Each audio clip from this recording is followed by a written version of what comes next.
Everyone, मैं Sanchita Jain Magnet Brains Hindi medium channel पर आप सभी का स्वागत करती हूं। आज मैं लेके आई हूं आप सभी के लिए क्लास 11th की ज्योग्राफी का एक चैप्टर जिसको हम दो पार्ट में पढ़ चुके हैं, जो कि है सौर विकिरण, ऊष्मा संतुलन एवं तापमान के बारे में। इसके दो पार्ट को अपन पढ़ चुके हैं और आज हम इसका अगला पार्ट, तीसरा पार्ट पढ़ने जा रहे हैं। तो जैसा कि आप सभी को पता है और मैं भी बता देती हूँ कि मैग्नेट ब्रेन्स जो है क्लास 7 से लेके क्लास 12th तक के सारे कोर्सेज प्रोवाइड कराता है। हम प्रोवाइड कराते हैं आपको क्वालिटी एजुकेशन, वो भी बिल्कुल फ्री। जी हाँ, तो देर किस बात की, आइए और जुड़िए मैग्नेट ब्रेन्स के साथ। तो जल्दी से इस सेशन को शुरू करने से पहले आप सभी सेशन को ज्यादा से ज्यादा लाइक कर दें और ज्यादा से ज्यादा शेयर कर दें। अब फटाफट से अपन अपना चैप्टर शुरू करते हैं और आज जानेंगे हम मुख्य रूप से तापमान यानी कि टेम्परेचर के बारे में। तो सबसे पहले हम जानते हैं तापमान के बारे में। वायुमंडल एवं भूपृष्ठ के साथ सूर्य तप की अन्योन क्रिया द्वारा जनित ऊष्मा तापमान के रूप में मापी जाती है। वायुमंडल और भूपृष्ठ यानी कि पृथ्वी की सतह के साथ सूर्य तप की जब अन्योन क्रिया होती है वायुमंडल के साथ और भूपृष्ठ के साथ, तो उसके द्वारा जो ऊष्मा उत्पन्न होती है, जनित यानी कि उत्पन्न होना, तो उसके द्वारा जो ऊष्मा उत्पन्न होती है उसको क्या कहा जाता है? तापमान कहा जाता है। और वही ऊष्मा तापमान के रूप में मापी जाती है। आगे देखें, जहां ऊष्मा किसी पदार्थ का कणों के अणुओं की गति को दर्शाती है। क्या? ध्यान से समझना, ऊष्मा और तापमान में यहाँ पे आपको डिफरेंस यानी कि अंतर समझाया जा रहा है। जहां ऊष्मा किसी पदार्थ के कणों के अणुओं की गति को दर्शाती है, वहीं तापमान किसको दर्शाएगा? तापमान किसी पदार्थ या स्थान के गर्म या ठंडा होने का डिग्री में माप है। क्या बात कही गई है कि ऊष्मा जो है किसी पदार्थ कणों के अणुओं की गति को दर्शाता है, तो तापमान किसको दर्शाएगा? कि उस पदार्थ या स्थान के गर्म या ठंडा होने को दर्शाएगा, कि कौन सा पदार्थ या कौन सा स्थान कितना गर्म या कितना ठंडा है, जिसे हम डिग्री में मापते हैं, डिग्री सेल्सियस में मापते हैं तापमान को। आगे देखें, तापमान के बारे में जानने के बाद तापमान के वितरण को नियंत्रित करने वाले कारक कौन कौन से हैं, यानी कि तापमान का वितरण अलग अलग जगह पर अलग अलग क्यों होता है, अलग अलग जगह तापमान कम और ज्यादा कैसे होता है, किन कारणों से होता है, उनको जानेंगे। अब देखें, किसी भी स्थान पर वायु का तापमान निम्नलिखित कारकों द्वारा प्रभावित होता है। कौन कौन से वो कारक हैं जो तापमान को प्रभावित करते हैं अलग अलग स्थानों पर? पहला, उस स्थान की अक्षांश रेखा। तो अलग अलग जगह की अलग अलग अक्षांश रेखाओं के आधार पर तापमान का निर्धारण होता है। समुद्र तल से उस स्थान की उत्तुंगता यानी कि ऊंचाई, समुद्र तल से वो स्थान कितना ऊंचा है, ठीक है, उस पर भी तापमान डिपेंड करता है।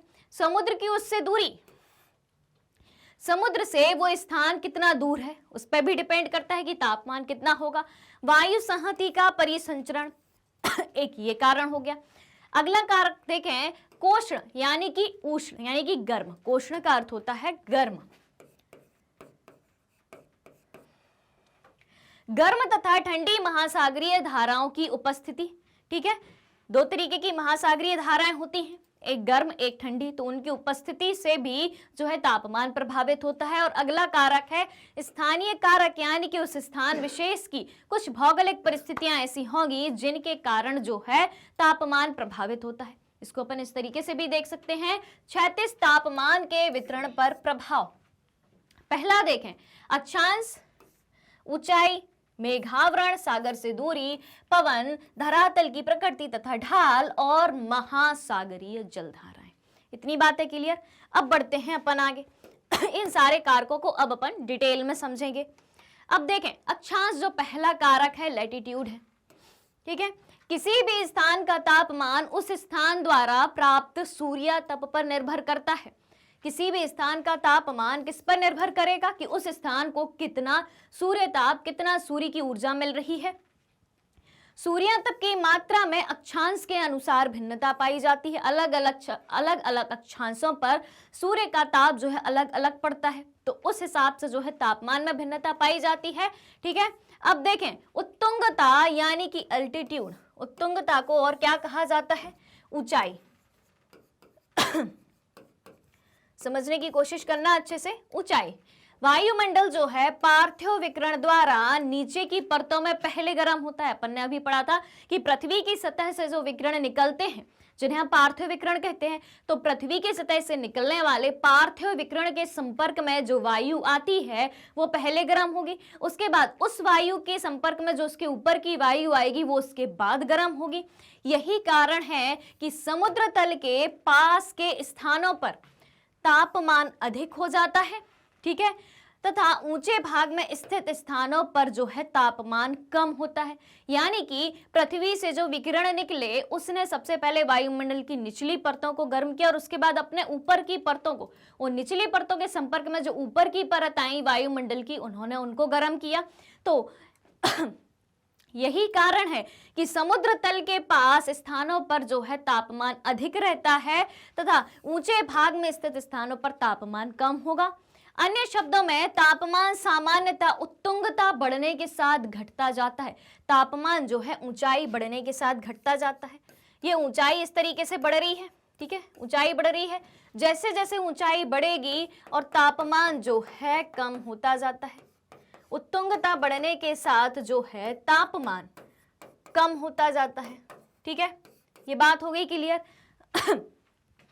तो उत्तुंगता बढ़ने के साथ तापमान के घटने की दर को, यानी कि ऊंचाई बढ़ने के साथ तापमान घटने की दर को क्या कहा जाता है?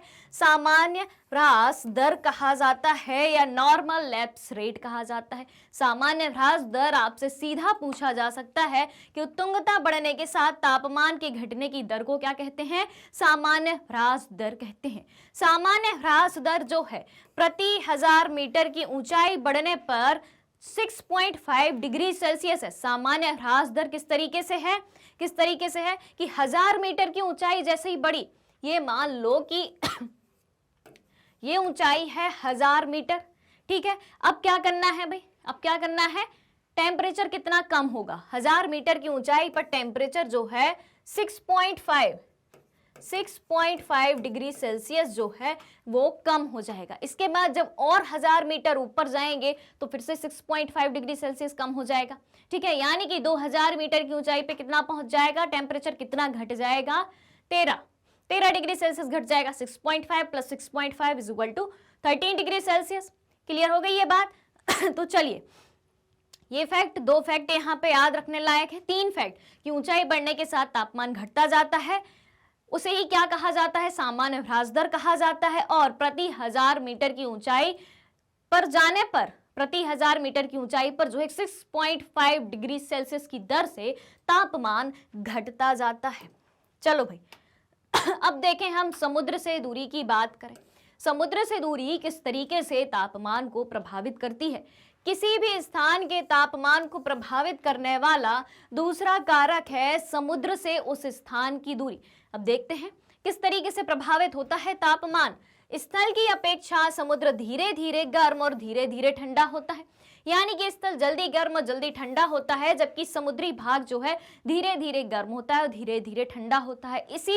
इसीलिए समुद्र के ऊपर स्थल की अपेक्षा तापमान में भिन्नता कम होती है। इसलिए क्या होता है? समुद्र के ऊपर स्थल की अपेक्षा तापमान में भिन्नता क्या होती है? कम होती है। समुद्र के निकट स्थित क्षेत्रों पर, जो समुद्र के निकट स्थित क्षेत्र हैं, उन क्षेत्रों पर समुद्र एवं स्थलीय समीर का सामान्य प्रभाव पड़ता है और तापमान सम रहता है। यानी कि जो जगह, जो स्थान, जो शहर समुद्र के पास होते हैं, उन जगहों का तापमान सम रहता है, बराबर रहता है, न ज्यादा गर्म रहता है न ज्यादा ठंडा रहता है, एक सा बना रहता है।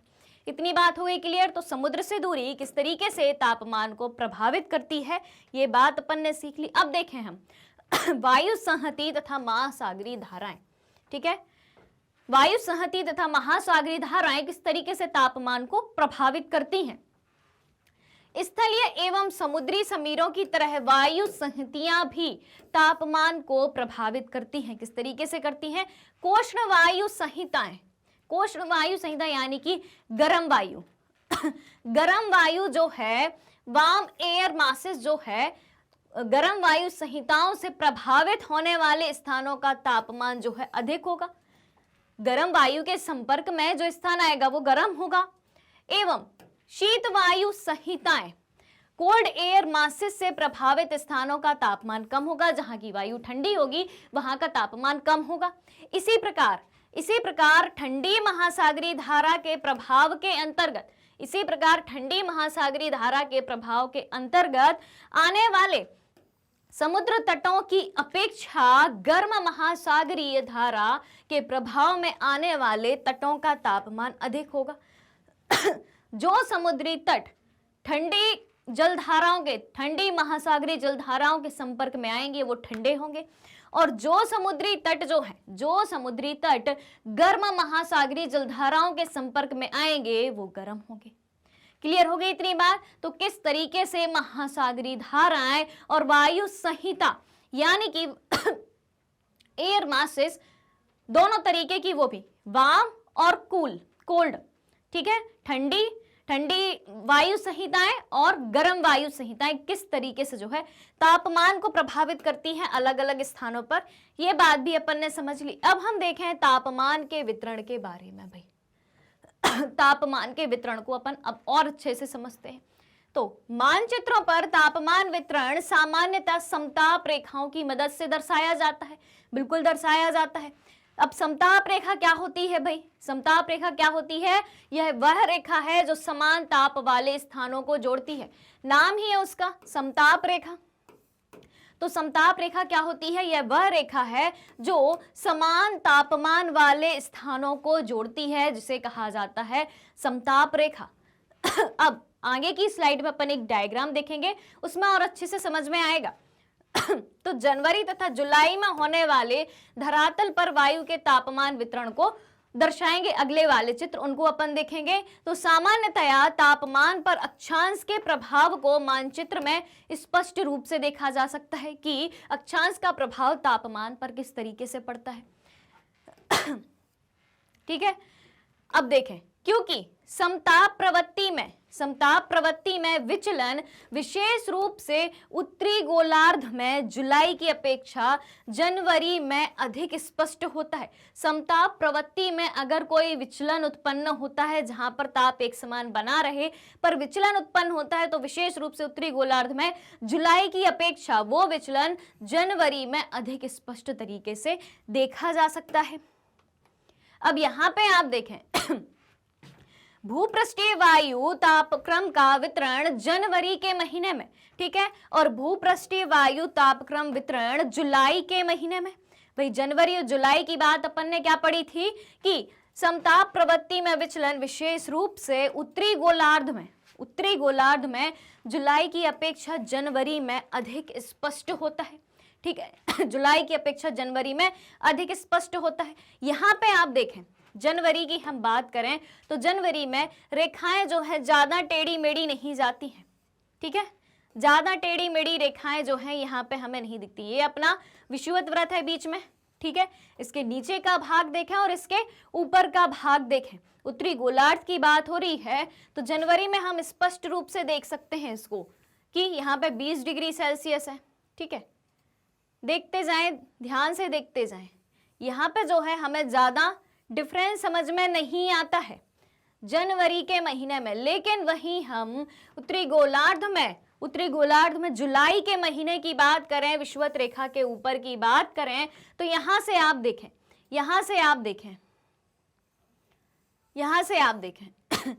ये क्षेत्र देखें, यहां से जो है हमें वितरण एक समान नहीं दिखता है और स्पष्ट रूप से समझ में नहीं आता है कि कब ये कम हो जाए, कब ये बढ़ जाए, कब ज्यादा गर्मी होने लगे, कब ठंड होने लगे। क्लियर हो गई बात? तो अपन ने क्या देखा था कि समताप प्रवृत्ति में विचलन विशेष रूप से उत्तरी गोलार्ध में जुलाई की अपेक्षा जो है जनवरी में हमें अधिक स्पष्ट रूप से दिखाई देता है, जबकि जुलाई में आप नहीं गैस कर पाएंगे कि कब कब कितना कितना टेम्परेचर कम हो जाएगा और कब कब कितना टेम्परेचर बढ़ जाएगा। चलो भाई अब देखें हम, दक्षिणी गोलार्ध की अपेक्षा उत्तरी गोलार्ध में स्थलीय भाग अधिक है। ठीक है, बिल्कुल है, इसलिए भूसंहति और समुद्री धारा का प्रभाव जो है वहां अधिक स्पष्ट होता है। कहां? उत्तरी गोलार्ध में। जनवरी में समताप रेखाएं महासागर के उत्तर और महाद्वीपों पर दक्षिण की ओर विचलित हो जाती हैं। जनवरी में समताप रेखाएं महासागर के उत्तर और महाद्वीपों के दक्षिण की ओर विचलित होंगी जनवरी में। इसे उत्तरी अटलांटिक महासागर पर भी देखा जा सकता है। फिर जो गर्म महासागरीय जलधाराएं हैं, कोष्ण महासागरीय जलधाराएं हैं, गल्फ स्ट्रीम तथा उत्तरी अटलांटिक महासागरीय ड्रिफ्ट है, ये गर्म जलधाराओं के नाम है। इनकी उपस्थिति से उत्तरी अटलांटिक महासागर अधिक गर्म होता है तथा समताप रेखाएं जो हैं उत्तर की तरफ मुड़ जाती हैं। सतह के ऊपर तापमान तेजी से कम होता है। सतह के ऊपर तापमान जो है तेजी से कम होता है और समताप रेखाएं यूरोप में दक्षिण की ओर मुड़ जाती हैं। ठीक है, इतनी बातें हो गई। अब देखें, यह साइबेरिया के मैदान पर ज्यादा स्पष्ट होता है। 60 डिग्री पूर्वी देशांतर के साथ साथ 80 डिग्री उत्तरी एवं 50 डिग्री उत्तरी दोनों ही अक्षांशों पर जनवरी का माध्य तापमान जो है 20 डिग्री सेल्सियस पाया जाता है। साइबेरिया के मैदान यानी कि रूस की तरफ बढ़े अपन तो साइबेरिया के मैदान पर ज्यादा स्पष्ट होता है, जो कि 60 डिग्री पूर्वी देशांतर के साथ उत्तरी एवं 50 डिग्री उत्तरी दोनों ही अक्षांशों पर जनवरी का माध्य तापमान जो है कितना पाया जाता है, 20 डिग्री सेल्सियस पाया जाता है। इसी प्रकार जनवरी का माध्य मासिक तापक्रम यानी कि औसत मासिक तापक्रम जो है विषुवतीय महासागरों पर 27 डिग्री सेल्सियस से अधिक एवं उष्णकटिबंधों में 24 डिग्री सेल्सियस से अधिक, मध्य अक्षांशों पर 20 डिग्री सेल्सियस से 0 डिग्री सेल्सियस तथा यूरेशिया के आंतरिक भाग में, यूरोप और एशिया के बीच का जो क्षेत्र है यूरेशिया, उनके आंतरिक भाग में -18 डिग्री सेल्सियस से -48 डिग्री सेल्सियस तक जो है गर्म किया जाता है। तो स्थान के अनुसार किस तरीके से तापमान जो है प्लस और माइनस में जा रहा है, कम और ज्यादा हो रहा है, वो हमें देखने को मिलता है। ठीक है, यहां तक सब कुछ क्लियर। अब हम पहुंचे दक्षिणी गोलार्ध की तरफ। तो दक्षिणी गोलार्ध में तापमान पर महासागरों का स्पष्ट प्रभाव देखा जाता है। दक्षिणी गोलार्ध में किस पर देखा जाता है? दक्षिणी गोलार्ध में तापमान पर महासागरों का प्रभाव पड़ता है। तो दक्षिणी गोलार्ध में महासागरों का प्रभाव तापमान पर किस तरीके से पड़ता है वो देखते हैं। तो दक्षिणी गोलार्ध में जो है समताप रेखाएं या जो कि समान तापमान वाले स्थानों को मिलाती हैं। तो यहाँ समताप रेखाएं लगभग अक्षांशों के समानांतर चलती हैं। कहाँ? दक्षिणी गोलार्ध में समताप रेखाएं अक्षांशों के समानांतर चलती हैं। उत्तरी गोलार्ध की अपेक्षा भिन्नता तीव्र होती है।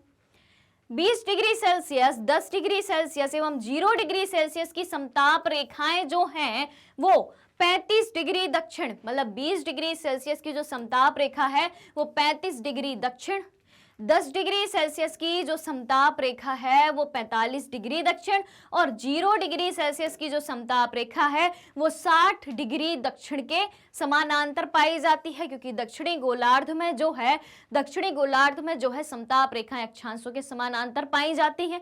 तो जुलाई में समताप रेखाएं प्राय अक्षांशों के समानांतर ही चलती हैं।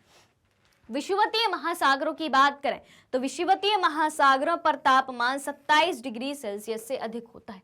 विषुवतीय महासागरों की बात करें तो वहां पे जो है तापमान कितना होगा? तापमान जो है यहाँ पे आप देख रहे होंगे 27 डिग्री सेल्सियस से अधिक ही होगा। यहाँ पे हमें 30 डिग्री सेल्सियस जो है नजर आता है। क्लियर इतनी सारी बातें? अब देखें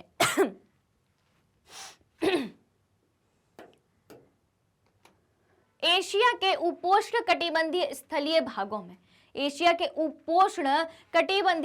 भागों में 30 डिग्री उत्तरी अक्षांश के साथ साथ तापमान 30 डिग्री सेल्सियस से अधिक पाया जाता है। एशिया के उपोष्ण कटिबंधीय स्थलीय भागों में 30 डिग्री उत्तरी अक्षांश के साथ तापमान जो है 30 डिग्री सेल्सियस से अधिक पाया जाता है। 40 डिग्री उत्तरी एवं 40 डिग्री दक्षिणी अक्षांशों की बात करें, 40 डिग्री उत्तरी और 40 डिग्री दक्षिणी अक्षांशों की हम बात करें तो उन पर तापमान जो है 10 डिग्री सेल्सियस जो है दर्ज किया गया है। ठीक है, 40 डिग्री उत्तरी की तरफ जाएं अपन और 40 डिग्री दक्षिणी की तरफ जाएं तो वहां पे तापमान कितना दर्ज किया गया है, 10 डिग्री सेल्सियस दर्ज किया गया है।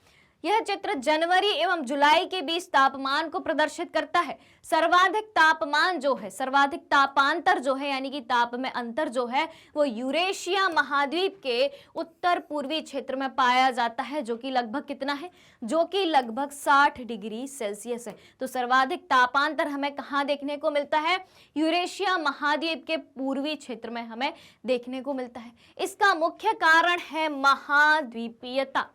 सबसे कम 3 डिग्री सेल्सियस का तापांतर 20 डिग्री दक्षिणी और 15 डिग्री उत्तरी अक्षांशों के बीच पाया जाता है। सबसे कम 3 डिग्री सेल्सियस का तापांतर जो है कहां पाया जाता है, 20 डिग्री दक्षिणी और 15 डिग्री उत्तरी अक्षांशों के बीच जो है वो पाया जाता है।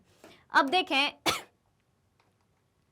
तापमान के हम व्युत्क्रमण की बात करें। अभी तो हमने तापमान का वितरण देखा था कि अलग अलग अक्षांशों के साथ जो है उत्तरी अक्षांश और दक्षिणी अक्षांश में किस तरीके से जो है तापमान पाया जाता है, किस तरीके से समताप रेखाएं जो है, जो कि दो समान तापमान वाले स्थानों को मिलाती हैं, उनका प्रभाव कहां कहां किस तरीके से देखा जा सकता है उत्तरी गोलार्ध और दक्षिणी गोलार्ध में अक्षांशों के अनुसार। अब हम देखें तापमान के व्युत्क्रमण के बारे में हम बात करें कि तापमान का व्युत्क्रमण क्या होता है। जैसा कि हम सभी जानते हैं, कई बार पढ़ चुके हैं, अभी थोड़ी देर पहले हमने पढ़ा कि तापमान जो है ऊंचाई के साथ घटता जाता है। ठीक है, ये बात सभी जानते हैं कि जैसे जैसे ऊंचाई बढ़ती जाती है और तापमान जो है वो कम होता जाता है, तापमान कम होता जाता है। ठीक है, पर कई बार स्थिति जो है बदल जाती है। कैसे कि तापमान जो है ऊंचाई बढ़ने के साथ बढ़ेगा भी, लेकिन हमेशा ऐसा नहीं होता। कई बार स्थिति बदल जाती है और सामान्य ह्रास दर उलट जाती है। इसे ही क्या कहा जाता है, तापमान का व्युत्क्रमण। सामान्य ह्रास दर के बारे में मैंने क्या बताया था कि प्रति हजार मीटर की ऊंचाई पर 6.5 डिग्री सेल्सियस जो है तापमान कम हो जाता है। ठीक है, लेकिन कभी कभी स्थिति बदल जाती है और सामान्य ह्रास दर जो है उलट जाती है, यानी कि ऊंचाई बढ़ने के साथ तापमान एक सीमा के बाद बढ़ जाता है। उसे क्या कहा जाता है, उसे ही कहा जाता है तापमान का व्युत्क्रमण, यानी कि सामान्य ह्रास दर का उलटना। अक्सर व्युत्क्रमण बहुत थोड़े समय के लिए होता है, हमेशा के लिए नहीं होता। बहुत थोड़े समय के लिए ऐसा होगा कि ऊंचाई बढ़ने के साथ तापमान बढ़ेगा, जिसे तापमान का व्युत्क्रमण कहा जाएगा। तो वो जो व्युत्क्रमण है वो बहुत थोड़े समय के लिए होता है, पर यह काफी सामान्य घटना है। ठीक है, सर्दियों की मेघ विहीन लंबी रात तथा शांत वायु व्युत्क्रमण के लिए आदर्श दशाएं हैं। जब सर्दियों में मेघ विहीन रात हो, यानी कि उन रातों में बादल ना हो और शांत वायु हो, वे व्युत्क्रमण के लिए आदर्श दशाएं हैं। तो सर्दियों में ऐसा होता है कभी कभी जब बादल ना हो रात में और शांत वायु बहे, तब ऐसा होता है कि ऊंचाई बढ़ने के साथ तापमान बढ़ जाए। ये सामान्य घटना है, पर ऐसा हमेशा नहीं होता है, बहुत थोड़े समय के लिए होता है। दिन में प्राप्त ऊष्मा रात के समय विकृत कर दी जाती है। दिन में जो ऊष्मा प्राप्त हो रही है वो रात के समय विकृत कर दी जाएगी और सुबह तक भूपृष्ठ अपने ऊपर की हवा से अधिक ठंडा हो जाता है। सुबह तक क्या होता है, भूपृष्ठ अपने ऊपर की हवा से जो है अधिक ठंडा हो जाता है। तो ये हमने जाना तापमान का व्युत्क्रमण। सीधा सीधा आ सकता है कि तापमान का व्युत्क्रमण क्या है, तो आपको बताना है कि सामान्यतः ऊंचाई बढ़ने के साथ साथ तापमान में कमी आती है, लेकिन कभी कभी ये स्थिति विपरीत भी होती है कि ऊंचाई बढ़ने के साथ तापमान कुछ समय के लिए बढ़ भी जाता है, जिसे तापमान का व्युत्क्रमण कहते हैं। उसके लिए आवश्यक और आदर्श दशाएं कौन सी हैं, सर्दियों की मेघ विहीन लंबी रातें और शांत वायु। तो ये बात हो गई। अब देखें ध्रुवीय क्षेत्रों की बात करें, उत्तरी ध्रुव दक्षिणी ध्रुव की बात करें, तो ध्रुवीय क्षेत्रों में वर्ष भर तापमान व्युत्क्रमण होना सामान्य है। यानी कि वर्ष भर तापमान व्युत्क्रमण किस क्षेत्र में होता है? ध्रुवीय क्षेत्रों में होता है। भूपृष्ठीय व्युत्क्रमण वायुमंडल के निचले स्तर में स्थिरता को बढ़ावा देता है। भूपृष्ठ पर अगर व्युत्क्रमण होता है तो वायुमंडल के निचले स्तर में वो स्थिरता को बढ़ावा देता है। यानी कि वायुमंडल उस समय ना ज्यादा गर्म होगा ना ज्यादा ठंडा होगा, जितना टेम्परेचर उस वायुमंडल का होगा उतना ही होगा। अब देखें धुआं तथा धूलकण व्युत्क्रमण स्तर से नीचे एकत्रित होकर चारों ओर फैल जाते हैं। कहां फैल जाते हैं? चारों ओर फैल जाते हैं। क्या? धुएं तथा धूलकण व्युत्क्रमण स्तर के नीचे, व्युत्क्रमण स्तर जहां की तापमान बड़ा है एक ऊंचाई के बाद, तो उस स्तर से नीचे एकत्रित होकर चारों ओर फैल जाते हैं, जिसमें वायुमंडल का निम्न स्तर भर जाता है। किससे? धूलकण और धुएं से। इससे सर्दियों में सुबह के समय घने कोहरे की रचना सामान्य घटना है। सर्दियों में क्या होगा? इस तरीके से जो है कोहरा उत्पन्न होगा। किस तरीके से?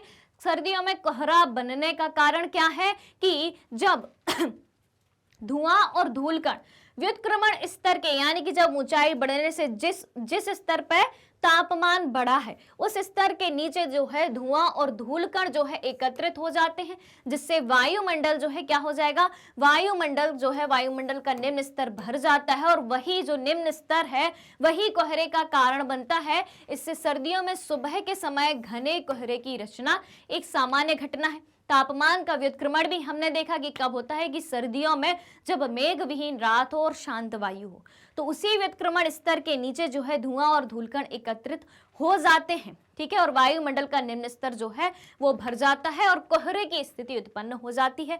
यह व्युत्क्रमण कुछ ही घंटों तक रहता है। आपने देखा होगा कि कोहरा जो है कुछ ही समय तक, सुबह सुबह अपन को ज्यादा दिखाई देता है, तो यह व्युत्क्रमण जो है कुछ ही घंटों तक रहता है और सूर्य के ऊपर चढ़ने और पृथ्वी के गर्म होने के साथ ये समाप्त हो जाता है। जैसे ही सूर्य निकल के आता है और पृथ्वी गर्म होती है और कोहरा जो है छट जाता है। तो ये हो गई बातें किसके बारे में? तापमान के व्युत्क्रमण के बारे में, कि किस तरीके से तापमान का व्युत्क्रमण होता है, कब तापमान का व्युत्क्रमण होता है और तापमान व्युत्क्रमण के कारण किस तरीके से सर्दी के मौसम में कोहरे की स्थिति उत्पन्न होती है। और कोहरा भी जो है कुछ समय के लिए होता है, यानी कि तापमान का व्युत्क्रमण कुछ समय के लिए ही होता है। यानी कि हम कह सकते हैं कि तापमान का व्युत्क्रमण जो है अधिकांशतः सर्दियों के मौसम में ही होता है। क्लियर हो गई इतनी बात? चलिए तो बढ़ते हैं। अब हम बात करेंगे तापमान के व्युत्क्रमण की पहाड़ी और पर्वतीय क्षेत्रों में। तो पहाड़ी और पर्वतीय क्षेत्रों में वायु अपवाह के कारण व्युत्क्रमण की उत्पत्ति होती है। पहाड़ी और पर्वतीय क्षेत्रों में व्युत्क्रमण किसके कारण होता है? वायु के अपवाह के कारण। ठीक है, वायु के बहने के कारण होता है। पहाड़ियों तथा पर्वतों पर, ध्यान से सुनना, पहाड़ियों तथा पर्वतों पर रात में ठंडी हुई हवा गुरुत्वाकर्षण बल के प्रभाव में भारी और घनी होने के कारण लगभग जल की तरह कार्य करती है। पहाड़ों और पर्वतों पर जो रात में ठंडी हवा होती है वो गुरुत्वाकर्षण बल के प्रभाव में भारी हो जाती है, घनी हो जाती है और लगभग जल की तरह कार्य करती है। गुरुत्वाकर्षण बल में क्या होता है? वस्तु ऊपर से नीचे की तरफ आती है। ठीक है, एक सेकेंड। हाँ, तो गुरुत्वाकर्षण बल क्या कहता है? गुरुत्वाकर्षण बल कहता है कि ऊपर से कोई चीज फेंकी जाएगी तो वो नीचे आएगी, ये बात होती है। अब हम बात किस चीज की कर रहे हैं भाई? पहाड़ी और पर्वतीय क्षेत्रों की हम बात कर रहे हैं। ठीक है, पहाड़ों और पर्वतों पर रात में जब वो ठंडी हवा रहेगी तो ठंडी हवा जो है गुरुत्वाकर्षण बल के प्रभाव में, यानी कि हवा ऊपर से नीचे की तरफ आ रही है। हवा कहाँ आ रही है? ऊपर से नीचे की तरफ आ रही है। तो वो हवा जो है भारी और घनी हो जाएगी। तो भारी और घनी होने के कारण लगभग जल की तरह कार्य करती है और ढाल के साथ जो है ऊपर से नीचे उतरती है। तो देखने में ऐसा लगता है कि वो हवा जो है हवा नहीं है, जल के रूप में नीचे बह रहा है। ठीक है, यह घाटी की तली में गर्म हवा के नीचे एकत्र हो जाती है। घाटी की तली में जो पहाड़ों की, पर्वतीय ढालों की जो घाटी है, ठीक है, तो उस घाटी में गर्म हवा के नीचे एकत्रित हो जाती है। यहाँ पे रहेगी गर्म हवा और उसके नीचे एकत्रित हो जाएगी। यह पाले से पौधों की रक्षा करती है। और जब यह घाटी की तली में गर्म हवा के नीचे एकत्रित हो जाएगी, इसे क्या कहा जाता है? वायु का अपवाह, यानी कि वायु ऊपर से नीचे की ओर बह रही है और लगता है कि जल बह रहा है, ठीक है, और वही हवा घाटी की तली में नीचे गर्म हवा के नीचे एकत्रित हो जाएगी। उसे क्या कहा जाएगा? उसे कहा जाएगा वायु का अपवाह, जो कि पाले से पौधों की रक्षा करती है। पाले के बारे में सभी ने सुना होगा, तो इसी वजह से जो है पाला की स्थिति उत्पन्न होती है। उसके बाद देखें प्लैंक का नियम है भाई। दो इंपॉर्टेंट चीजें बताने जा रही हूं, एक प्लैंक का नियम और एक विशिष्ट ऊष्मा। ये आपसे अति लघु उत्तरीय प्रश्न में पूछा जा सकता है। बहुत ही इंपॉर्टेंट बातें हैं, एक एक नंबर की बातें हैं, लेकिन जरूरी बातें हैं, ठीक है। प्लैंक का नियम क्या कहलाता है? प्लैंक का नियम बताता है कि एक वस्तु जितनी गर्म होगी वह उतनी ही अधिक ऊर्जा का विकिरण करेगी। एक वस्तु जितनी ज्यादा गर्म होगी, ठीक है, एक वस्तु है ये गर्म है, ठीक है, तो जो इससे निकलेगी ऊर्जा गर्म ही ऊर्जा रहेगी। तो गर्म वस्तु ज्यादा से ज्यादा ऊष्मा को विकिरित करेगी, ठीक है, और उसकी तरंग दैर्ध्य क्या होगी? उसकी तरंग दैर्ध्य जो है लघु तरंग दैर्ध्य होगी। यानी कि एक वस्तु जो जितनी ज्यादा गर्म है वो लघु तरंग दैर्ध्य के रूप में उतनी ही अधिक मात्रा में ऊर्जा का विकिरण करेगी। ये हो गई किसकी बात? ये हो गई प्लैंक के नियम की बात। तो प्लैंक का नियम क्या बताता है कि एक वस्तु जितनी गर्म होती है वह उतनी ही अधिक ऊर्जा का विकिरण करेगी और उसकी तरंग दैर्ध्य जो है लघु होगी। अब देखें विशिष्ट ऊष्मा की बात करें कि विशिष्ट ऊष्मा क्या होती है, ठीक है। विशिष्ट ऊष्मा 1 ग्राम पदार्थ का तापमान, कितना? 1 ग्राम पदार्थ का तापमान, सिर्फ 1 ग्राम। 1 ग्राम पदार्थ का तापमान 1 अंश डिग्री सेल्सियस बढ़ाने के लिए 1 डिग्री सेल्सियस बढ़ाने के लिए जितनी ऊर्जा की आवश्यकता होती है वह उस पदार्थ की विशिष्ट ऊष्मा कहलाती है। ध्यान से सुनना, 1 ग्राम पदार्थ का तापमान 1 अंश सेल्सियस यानी कि 1 डिग्री सेल्सियस बढ़ाने के लिए जितनी ऊष्मा की आवश्यकता होती है वह उस पदार्थ की विशिष्ट ऊष्मा कहलाती है। क्लियर हो गई ये बात? तो प्लैंक का नियम हो गया अपना क्लियर और विशिष्ट ऊष्मा हो गई क्लियर। ये आपसे अति लघु उत्तरीय प्रश्नों में पूछे जा सकते हैं। तो इस तरीके से हम क्या क्या बातें देख चुके हैं। इस तरीके से हम सौर विकिरण क्या होता है, ऊष्मा संतुलन क्या होता है, तापमान क्या होता है, और उसके पहले हमने ऊष्मा बजट के बारे में जाना कि ऊष्मा बजट किस तरीके से ऊष्मा के संतुलन को बनाए रखता है, चाहे वो सौर विकिरण से प्राप्त होने वाली ऊर्जा हो, चाहे वो बदले में पार्थिव विकिरण से प्राप्त होने वाली ऊर्जा हो। उसके बाद तापमान को जाना और तापमान के वितरण को जाना कि अलग अलग स्थानों पर किन किन कारणों के कारण, किन किन कारकों के कारण अलग अलग स्थानों पर तापमान जो है अक्षांश की बदलती हुई स्थिति के अनुसार जो है अलग अलग तापमान पाया जाता है। ठीक है, तो इतनी सारी बातें आज अपन ने सीखी और आज का जो चैप्टर है वो यहीं पे खत्म होता है। अब आगे जो है इसके आगे आपको सॉल्व कराए जाएंगे इस चैप्टर का एनसीईआरटी सॉल्यूशंस। तो उस चैप्टर को देखने के लिए, उस सेशन को देखने के लिए और पिछले प्रीवियस वीडियोस को देखने के लिए आप जो है मैग्नेट ब्रेन्स के यूट्यूब चैनल, वेबसाइट और एप्लीकेशन से जुड़े रहें। सारी चीजें तीनों जगह अवेलेबल हैं। उसके बाद हम आपके लिए कुछ टॉप कोर्सेज भी प्रोवाइड कराते हैं, जैसे कि CBSE English medium, CBSE Hindi medium, MP board, UP board और बिहार बोर्ड, 3 स्टेट बोर्ड के सिलेबस को भी कवर कराया जाता है। इसके अलावा स्पोकन इंग्लिश, सीवीटी, एनटीएससी और ओलंपियाड के कोर्सेज भी हमारे पास अवेलेबल हैं। मैग्नेट ब्रेन्स यूट्यूब के अलावा अदर सोशल मीडिया प्लेटफॉर्म जैसे कि फेसबुक, इंस्टा, ट्विटर और टेलीग्राम पर भी अवेलेबल है। तो अब आपको क्या करना है, आपको आज के सेशन को ज़्यादा से ज़्यादा लाइक करना है, ज़्यादा से ज़्यादा शेयर करना है और चैनल से जुड़ी सारी अपडेट को जानने के लिए आपको सब्सक्राइब भी करना है। क्लियर सब बात है? तो हमारे साथ बने रहिए, जुड़े रहिए, पढ़ते रहिए, खुश रहिए। Thank you so much.